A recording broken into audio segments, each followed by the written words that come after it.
Lively गावात petrol पंपाच्या समोर एक शेत आहे. त्या शेतावर मी, माझे वडील व माझा बारका भाऊ आम्ही तिघे असताना त्या ठिकाणी संकेत भाषेत 44 नंबर गाडी थार ब्लॅक कलरची थार घेऊन आला व त्याचा साथीदार ओमकार हांडे ती सुद्धा 57 व 58 या नंबरची व्हाईट कलरची ऑरा गाडी घेऊन आला. संकेत भाषेने डायरेक्ट रिव्हॉल्वर काढला, गाडीतून हत्यारं काढली, दांडकं पहार काढून डायरेक्ट आमच्यावरती हल्लाच चढवला. माझ्या वडिलांच्यावरती हल्ला केला.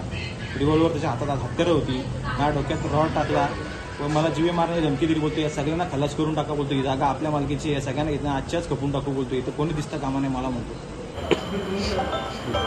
संकेतजी, आज सकाळी एक प्रकरण समोर आलेले आहे ज्यामध्ये जे मारामारीचं प्रकरण आहे आणि ज्यामध्ये तुमच्यावर थेट आरोप करण्यात आलेले आहे. नेमकं काय प्रकार झालेले आणि आपल्याला जे आरोप झालेले आहेत त्या संदर्भात काय स्पष्टीकरण? नमस्कार.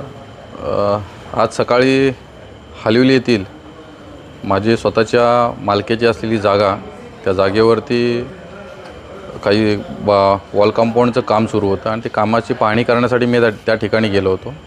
आणि माझ्या लगत असलेली जागा बोराडे या कुटुंबाची जागा आहे आणि ते माझं काम त्या ठिकाणी त्यांनी अडवलं होतं. आणि त्यानंतर त्यांचे ते 2 मुलं आणि वडील हे तिघेजण तिथे माझा सहकारी मित्र जिथे जो काम बघतो आहे ओमकार हांडे त्याच्या अंगावरती धावून आले आणि त्यांच्यामध्ये ती सगळी झटापट त्या ठिकाणी झाली. अनेक दिवसांपासून त्यांना ओमकारला त्यांचा त्राससुद्धा त्या ठिकाणी होता. परंतु आपण सामंजस्यपणाची भूमिका घेऊन गावातील सरपंच, उपसरपंच हे सगळ्या लोकांना घेऊन आपण ते अनेक वेळा मिटवलंसुद्धा होतं. परंतु ते वारंवार त्यांची वेगळी भूमिका असल्यामुळे ओमकारची आणि त्यांच्यामध्ये झटापट झाली. परंतु माझ्या पद्धतीने किंवा माझ्याकडून असे कुठल्याही पद्धतीचे त्यांनी जे काही खोटे आरोप केलेले आहेत असं कुठलाही माझ्याकडून कृत्य त्या ठिकाणी झालेलं नाही आहे. आणि हे पोलीस प्रशासनालासुद्धा माहिती आहे.